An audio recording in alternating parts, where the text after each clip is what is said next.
So next 7 weeks we're going to discuss this very famous and sentient, very precious,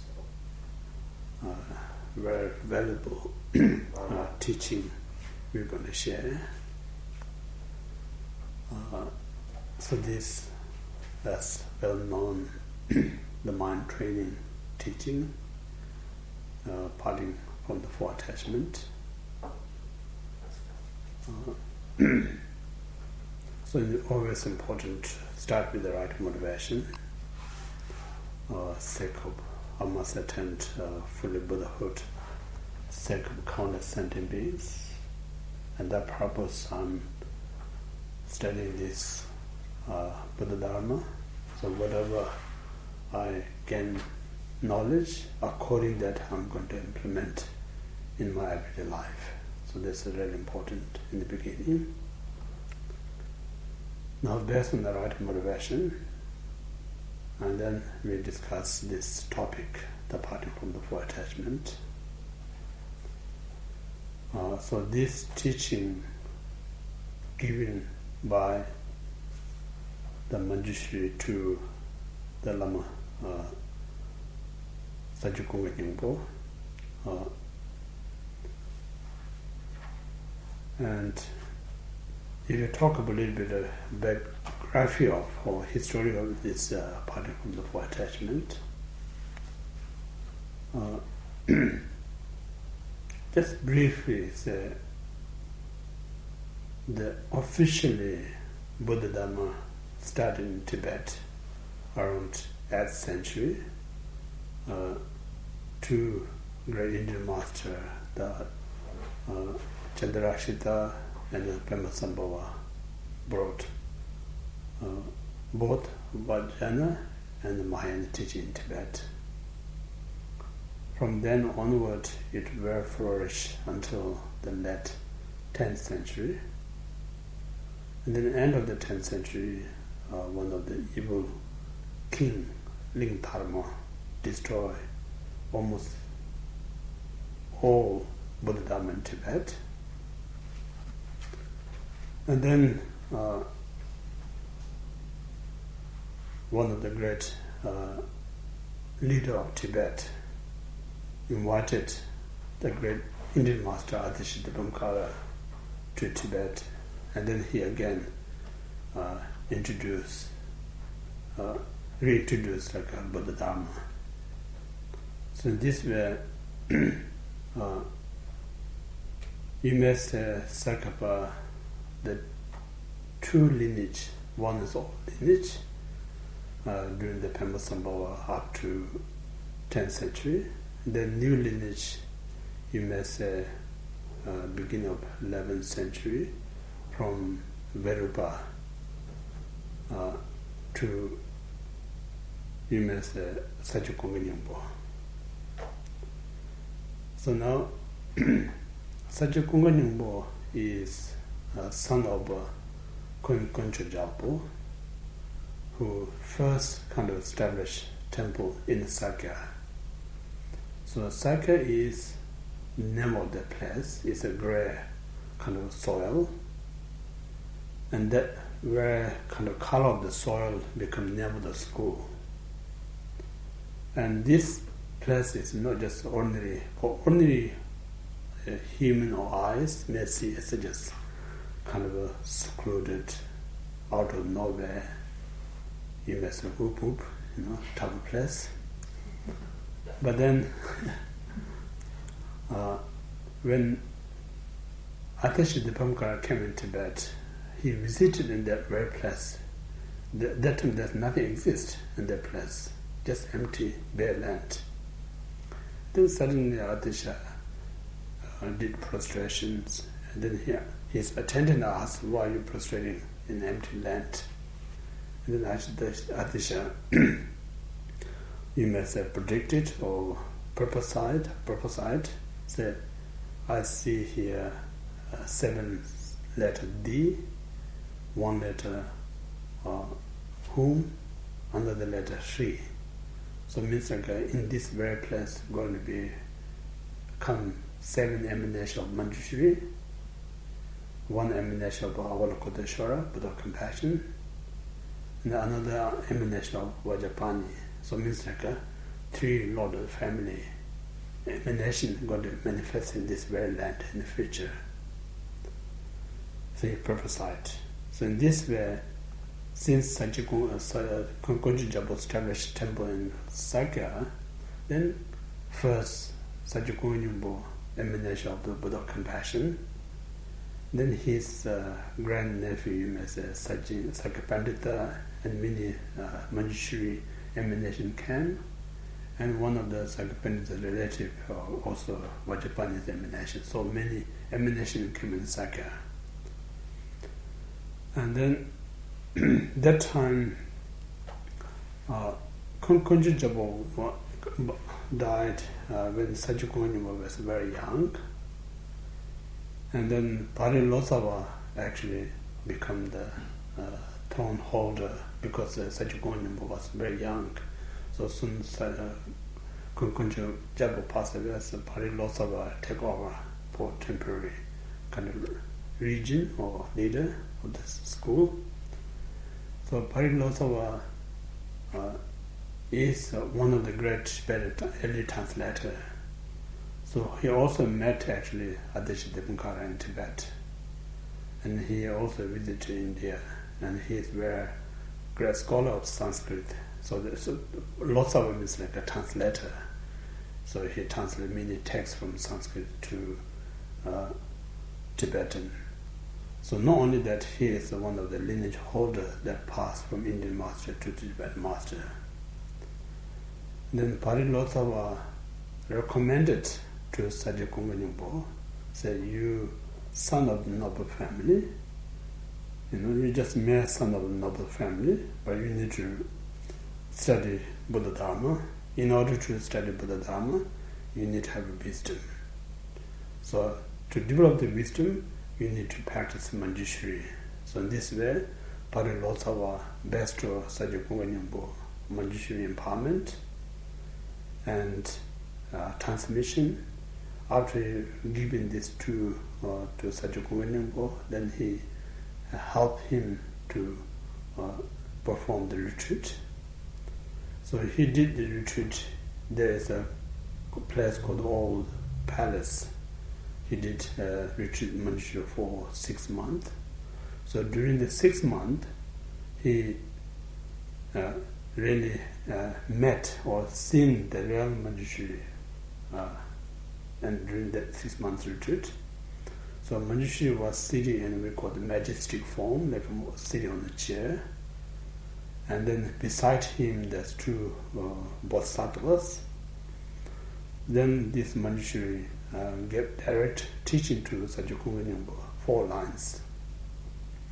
If you have attachment to this life, you are no Dhamma practitioners, the first line. If you have attachment to sacred existence, you do not have a renunciation, the second one. And the third one, if you have attachment to self-purpose, you do not have a bodhicitta, the third line. And the fourth one, if the grasping arises, you do not have a view. So these 4 lines directly, Manjushri gave this to Kunga Nyingpo.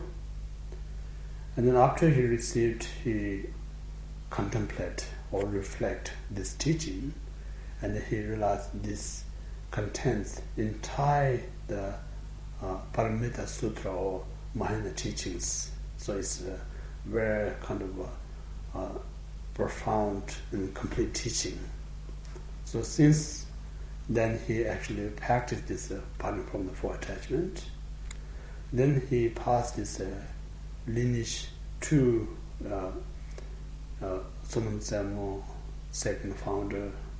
So Sonam Tselmo, then Taupa Jansen, third founder, then Sakapandita, the 4th founder, and then Chujapapa, the 5th founder.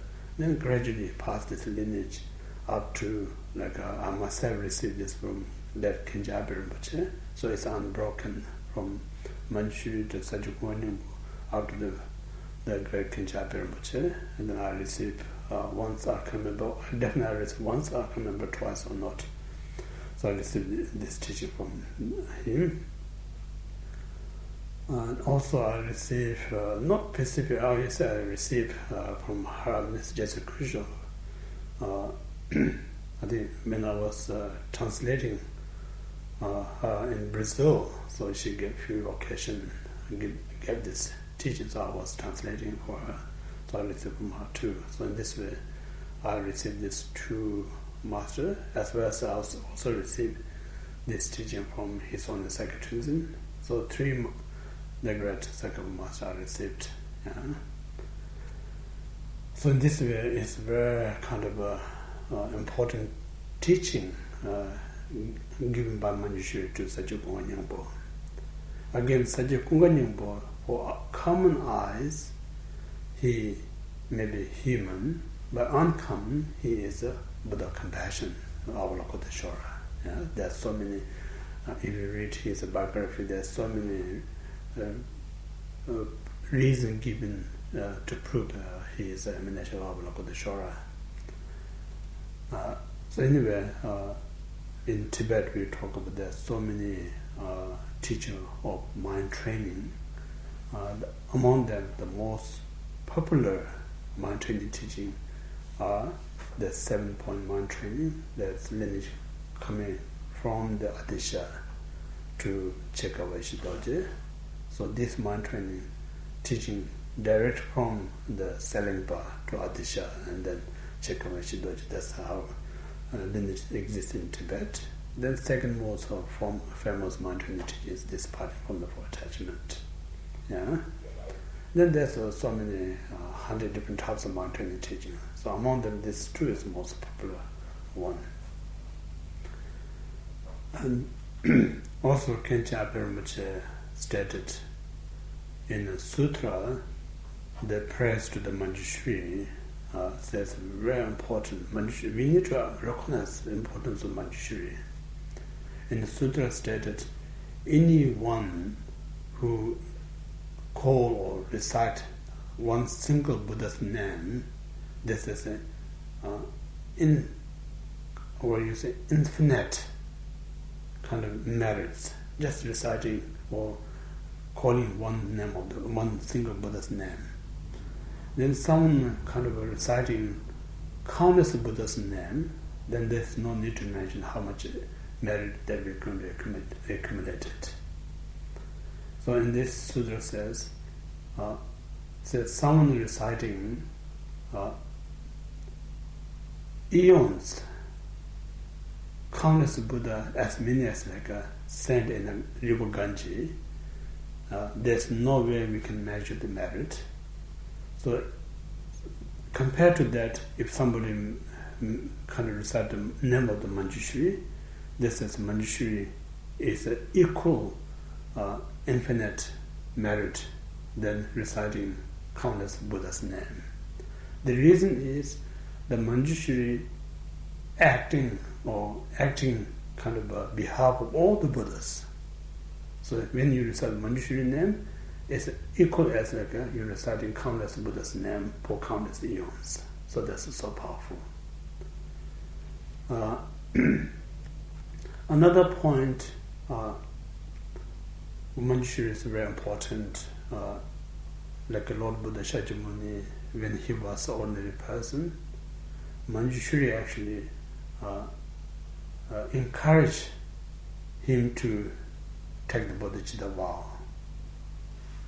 And then after he took the bodhisattva vow, Manjushri actually help him to practice and reach Buddhahood.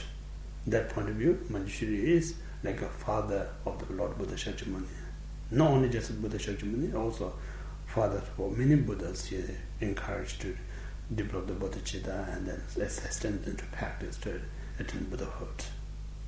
So that's the second reason Manjushri is so important. And the third is important is ultimate Manjushri is the wisdom. So every Buddha's realization is the wisdom. So without wisdom, nothing to attain Buddhahood.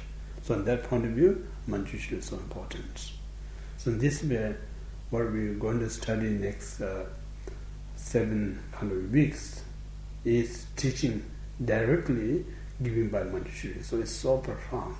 It's not just some human composed or wrote this one. So Manjushri actually giving this teaching. So in this way, it's very important. The author is so great.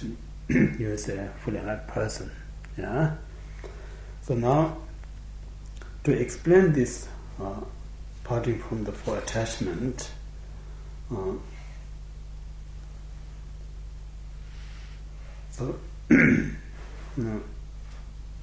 we said this parting from the four attachment is a part of all the past, present, and the future Buddhas. And this parting from the four attachment is kind of sums up entire the profound Vajrayana Sutra. So it's so kind of when you study one thing, almost you study everything. So it sums up all the essence of the sutra and the teachings. So this is just a brief where the parting from the four attachment came from. Now, to explain this to parting from the four attachment, there's 3 parts: preliminary part, main part, and then the conclusion part of 3 things. So preliminary part, always we talk about the refuge and the bodhicitta. So this parting from the four attachment not designed specific to intellectual kind of exercise. Rather, this more designed to how to integrate into practice. So in order to practice, it's important we need to begin with the refuge. And then we do the main part of the parting from the four attachment. Yeah. So now to begin, when we talk of the refuge, so because this parting from the four attachment belongs to Mahayana path, so it needs to be a Mahayana perspective refuge. So Mahayana refuge is so important, I think. Reason it's important is many of us, we karmically fortunate have this opportunity to practice the Mahayana path. So Mahayana path or Theravada path, you cannot begin without refuge. Because refuge is, I always talk about the foundation of all the practice. Without the refuge, there's nothing to practice. So it's the foundation of all the practice. Refuge is the gateway. Without the gate, you can't enter. Refuge is door of a house. If there's no door, you can't enter. So it's a very important right to begin in. So every sutra or tantra, we need to start with the refuge. But if we don't understand the refuge, right at the beginning, you not enter into the right door, you're not going to get anywhere. So this is so important. One must correct it right at the beginning of the practice. So important. To explain this refuge, one need to understand there's 4 characteristics, 4 specialists. This is so important. So that means the first one need to understand objects of refuge. So the first one is we need to understand the cause of taking refuge. Second one is we need to know the objects of taking refuge. Third is we need to know length of taking refuge. And the fourth is the purpose of taking refuge. These 4 things so important to aware. The first one, we not just simply as a religion or traditional way reciting the refuge prayer, rather one need to have a reason. Khenpo Ngawang Dhamchoe says, every practice that you do, you must do it based on the mind and heart. If you do from your mind and heart, then you're really practicing. The verbal recitation is kind of you may say more like a branch part of practice. The main practice is a training of the mind. So mentally, one must value the practice so important. So now, the first cause, generally speaking, there's three causes to take refuge, or three reasons. The first one is a fear. For instance, when there was raining, or when there's raining, you may have a fear, I'm going to get wet. If I get wet, I may get sick. You have a fear. So in order to protect that get wet, you need to have an umbrella or raincoat. So once you have use this umbrella or raincoat, it will protect you. But instead of wearing this raincoat or umbrella, just saying raincoat or umbrella is not going to protect you from the get wet. So this way, to bring in your mind is really protect you rather than recitation. So that's the first reason people take refuge. This is a common cause. Every religion, if you talk about Hinduism, why they take refuge, their God. Christian, why they take refuge, their God. Muslim, why they take refuge, God. Buddhism, they're all common sense. The first one is their fear. That's a kind of common cause, common reasons. And the second reason is be more unique, you may say. So, what means like you may see the greatness of the Buddha. So this also be common. Christian says God has so many special qualities, and other religion that says so many great qualities. They have some kind of clarity in their mind about objects of their refuge. So out of this clarity, they develop the task or faith. So these two is the same thing. Clarity and then believing is the same thing. But the third one is slightly different. Desiring, say, I think any Christian, I'm not sure Hinduism, but Christian and Muslim definitely, they don't have a desire. I'm not sure, I cannot, maybe mistake, I don't think they have a desire, one day I'm going to be God. I never heard about it. Maybe some great Christian practitioner or Muslim practitioner may believe there can be God. But most they don't think they're God, God always separate from you.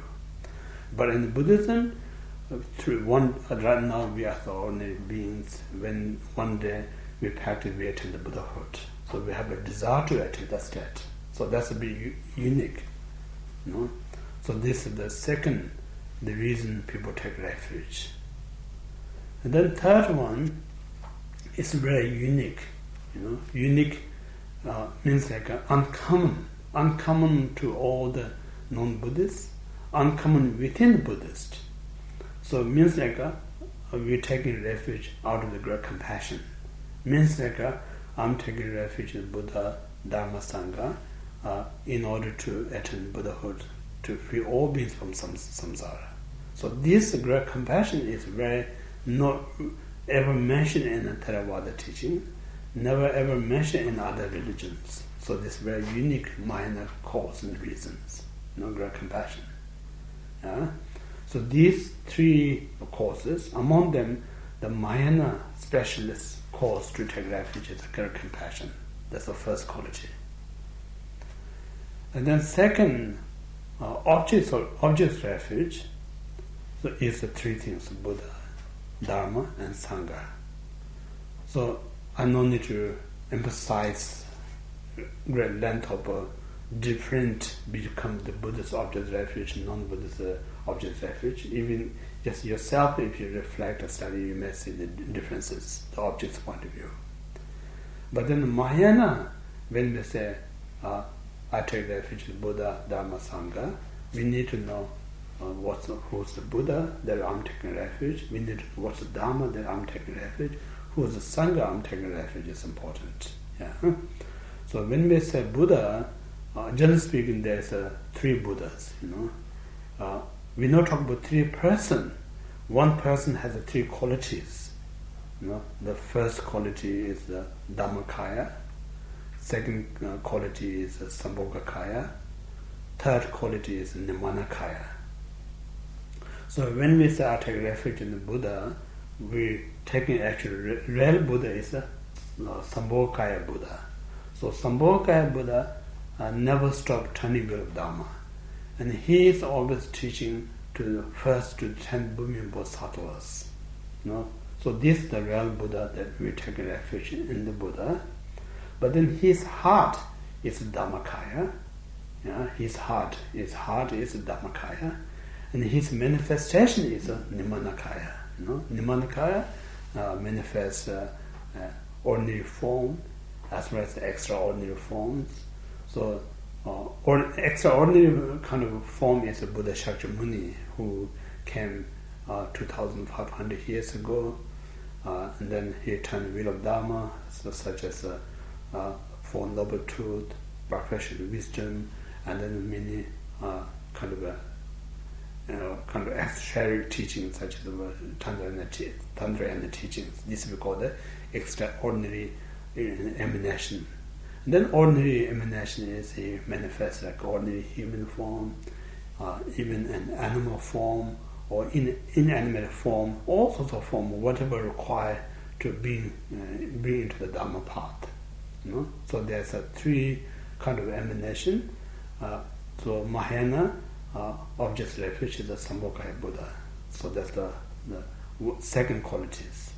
But in the Theravada is when we take refuge Buddha, it's a Shakyamuni Buddha.